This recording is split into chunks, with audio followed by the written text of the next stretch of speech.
Hello friend, Radhe Radhe, जय सिया राम। तो ये हो रहा था रात का टाइम। और देखिए मैं रात में क्या कर रही थी, बाल धो रही थी छत पर जाके। और ये देख लीजिए मैं बना रही हूँ यहाँ पर चाय। और अंशिका के पापा बना रहे थे गर्म पानी।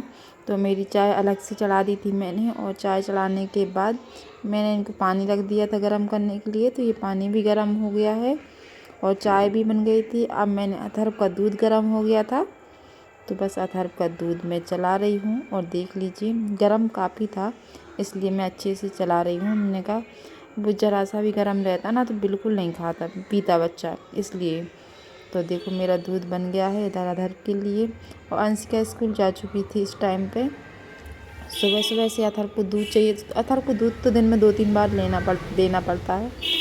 वो खाना नहीं खाता, सिर्फ दूध ही मांगता है खाने में, बस इतना है उसको।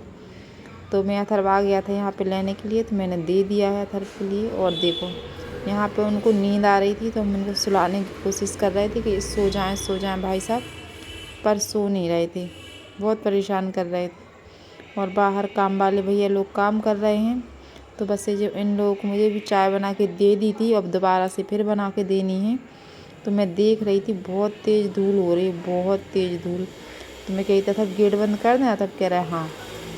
और यहाँ पे अथर्व के पापा ने अंशिका के लिए और अथर्व के लिए मंगाया था बॉर्नवीटा। तो यहाँ पे अथर्व सो गए थे और बस सो रहे थे और जग रहे थे, मतलब थोड़ा थोड़ा नींद लग रही थी उनकी। तो देखो यहाँ पे बॉर्नवीटा का पैकेट आ गए थे। तो अंशिका इनको ओपन कर रही थी, खोल रही थी। तो देख लीजिए अंशिका सोच रही थी कुछ और है, पर बहुत खुश हुई उसको, क्योंकि बहुत दिन से बॉर्नवीटा ख़त्म हो गया था, तो पिला भी नहीं रही थी और मंगाया भी नहीं था। अब इनके पापा ने सीधा सीधा 2 kg मंगा लिया कि बहुत दिन के लिए फुर्सत हो गए। तो देखो यहाँ पे आ गया बॉर्नवीटा। अब देखते हैं कौन कौन पीता है। अंशिका ही पिएगा, था तो पीता नहीं है, नखरे बहुत करता बॉर्नवीटा वाले दूध को, पर पिलाएंगे ज़रूर। काम वाले भैया लोगों को चाय बना के दे दें। अरे राम, चलो हम दिखा देते आपको मेरा काम कितना हो गया है। पूरे दिन काम चल रहा, मुझे तो गुस्सा सी आ रही है। और यहाँ पर मैं अपने गेट देखने आई थी, तो मैंने सोचा चलो थोड़ा सा आप लोगों को भी बता देते हैं। तो एक बार पॉलिश हो गई है, अभी दोबारा से फिर करेंगे भैया लोग पॉलिश। तो देखिए दोनों गेटों पे हो गई, तीनों पे ही हो गई है, दोनों क्या तीनों गेटों पे हो गई है।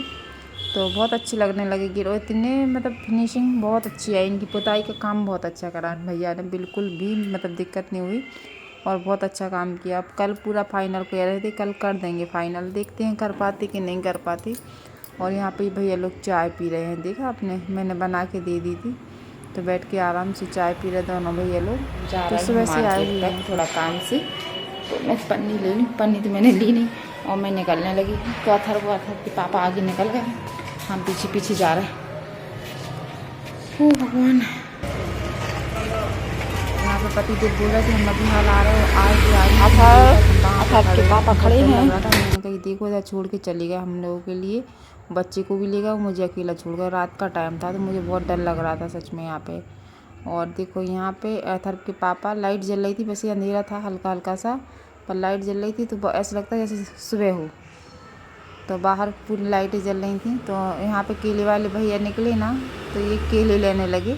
अथर्व बोल रहे थे पापा मुझे बनाना खाना है, पापा मुझे बनाना, तो ये ले रहे थे। और ये भैया लोग बस जाने की तैयारी कर रहे थे, हाथ वगैरह धोने लगे थे, क्योंकि इनका टाइम हो गया है जाने का। तो मैं इनसे पैसे दे रही थी, मैं कि भैया इनको दे दो पैसे, क्योंकि अभी धूल धक्कर डली है ना, इसलिए। तो बस इन भैया लोग देखो कपड़े अपने चेंज हो गए हैं और ये भैया लोग बस जब निकल रहे हैं अपने घर। और देखो यहाँ पे मैं छत पे आई थी जब मैंने मेहंदी डाली थी, तब है। तो देखो यहाँ पे मैंने बाल धो रही हूँ, और एक बार मैंने धो ली, मतलब सुखा ली, फिर मैंने देखा मेहंदी तो लगी है, फिर मैंने जाके दोबारा से फिर धोए, दो बार बाल धोने पड़े। एक तो अंधेरा था तो कुछ दिख नहीं रहा था, तो बस फिर हमने दोबारा से धोई। अभी जाके फिर से धोएंगे, अब देखना। पहले मैं अच्छे से झटकार रही थी, मैंने कहा चलो अच्छे धुल गए, अच्छा हुआ, पर दोबारा से भी धोने पड़े थे, तो बहुत गुस्सा आ रही थी मुझे, क्योंकि इतनी ज़्यादा वो पत्ते वाली मेहंदी है ना घर वाली, तो और ज़्यादा दिक्कत होती है। और यहाँ पे देखो अंशिका और मैं ऊपर चढ़ रही थी छज्जे पे, देखो यहाँ पे फिर मैंने दोबारा से फिर धोई थी, क्योंकि मैंने देखा कि अरे इसमें तो बहुत गंदगी है, इसलिए फिर मैंने दोबारा से आके छत पे से फिर धोए। तो बस अब मैं धो के नीचे जाऊंगी और बाल्टी में भी डिप करूंगी अपने सिर को अच्छी तरीके से बार बार। मैंने कहा अब मेहंदी नहीं रहना चाहिए सिर में, वरना खुजली खुजली सी होती रहती है बहुत देर तक। और देखो भैया, मैं तो भैया करवा चौथ के लिए तैयार हो गई हूँ। तो बस अब मेहंदी वेंदी डल गई है। देखो यहाँ पे मैं बाल्टी में ही मुंडी घुसेड़ लूँगी। देखो देखो घुसेड़ी थी, मतलब दिख नहीं रही यार, क्या करें दिख ही नहीं रही है। और अंश के लाइट वगैरह भी नहीं जलाई थी कि दिखे हम थोड़े बहुत, बस भूतनी से दिख रहा है आपको तो, अंधेरा अंधेरा। तो देखो यहाँ पे मैं मुंडी घुसेड़ घुसेड़ के बाल धो रही हूँ। तो बस, और देखो यहाँ पे छत पे हम चढ़ गए थे तो पैस अथर रोने लग गया था। मेरी पानी की टंकियाँ ऊपर ही रखी हैं तो बाल बदलने के लिए जाना पड़ता है। तो यहाँ पे मैं बाल बदल के नीचे उतर रही थी। मुझे बहुत डर लगता है नीचे उतरने में। चढ़ने में तो आसानी से चढ़ जाती हूँ, उतरने में बहुत ज़्यादा डर लगता है क्योंकि ऊंचे ऊंचे से जीने हैं ना, तो बहुत डर लगता है। और नीचे अथर रो रहे थे तो मैंने कहा चलो भैया नीचे उतर आए। मैंने बाल बदल दिया था। अगर आपको मेरा वीडियो थोड़ा सा भी अच्छा लगे तो प्लीज़ वीडियो को लाइक कर देना और चैनल को सब्सक्राइब कर लेना और मुझे कमेंट ज़रूर करना, ध्यान से करना।